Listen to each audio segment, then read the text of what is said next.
This video was made possible by Skillshare. Yeah, y'all.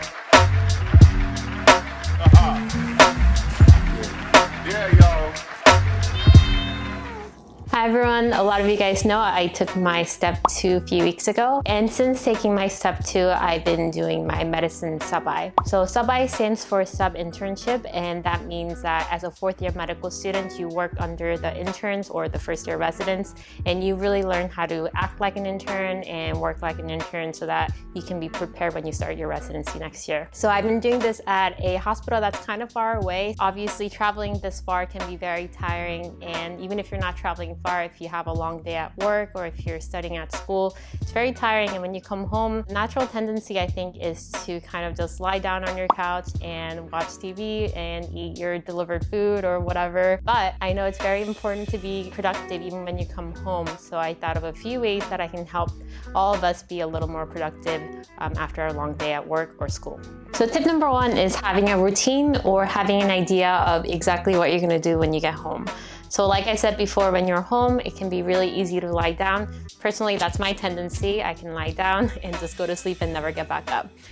So instead, what I like to do is I like to change into my workout clothes and head out to the gym or go out for a run. For today, I'm going to go for a run, and it's getting dark pretty soon, so let's head out.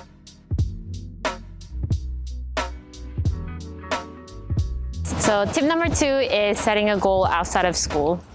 Because a lot of us are students, when we think of goals, we think in academics or in terms of careers, but it doesn't necessarily have to be that way. So for example, a lot of people want to be fit and they want to stay healthy and they want to be active. But if that's all you're saying, it's really hard to do something about it, especially when you're home from school or work and you're tired and you don't want to do anything. So for me, I'm training to run a half marathon in December. And setting that goal has made it a lot easier for me to actually get out and run when I come home from the hospital and I'm tired, but that's a goal that I want to achieve, so I go out and do it. And it doesn't necessarily have to be fitness oriented, it can be anything else. So it can be music oriented, it can be, knitting or art or any hobby that you want to pursue. So setting a goal definitely makes it easier to actually get up and do something when you're tired after school.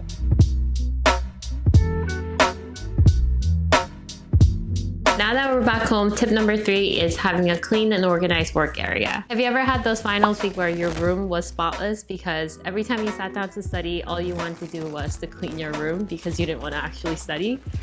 That happens to me every time. So what helps me stay focused is having an organized, clean area where I can have my computer up and my books out and I can just focus and study and not be tempted to clean my whole house every time I come home. Number 4 is have a big picture goal.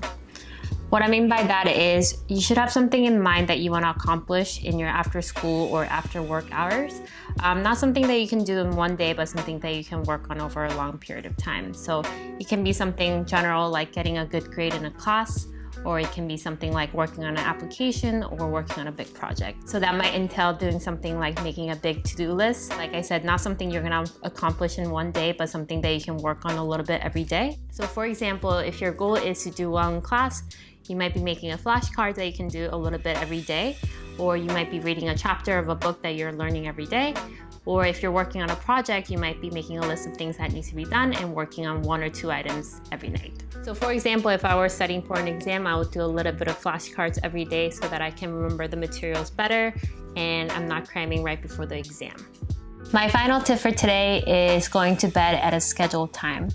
I think something that happens to a lot of people is this nighttime feels like an infinite amount of time. So a lot of times people want to push things back. So instead of doing work right away, you say, oh, I'm gonna watch this TV show and then get to my homework. Or I'm gonna go out to eat, or I'm gonna do this and this with my friends and then get to my work. But what ends up happening is you end up sacrificing sleep and you end up going to bed later and later every night. You guys all know that sleep is very important, and I really think that you should think of sleep as part of your active learning process. So what I like to do is I like to go to bed at a certain time. It depends on the rotation what time I go to bed, but I make sure that I get enough sleep, usually around anywhere from 7 to 8 hours a night.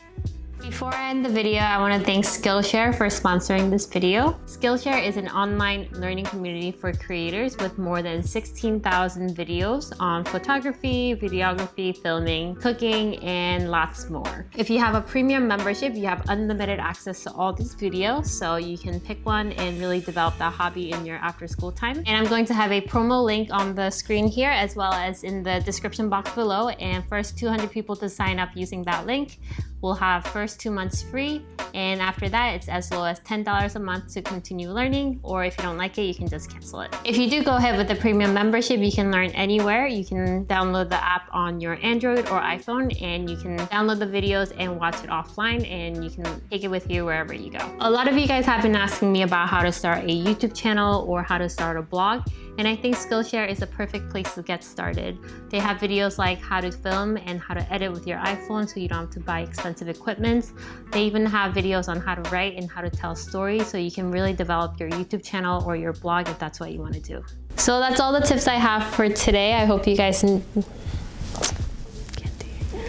All right. So that's all the tips I have for today. I hope you guys enjoyed the video. Let me know what your favorite tips are on staying productive after school, and I will see you guys in the next video. Bye.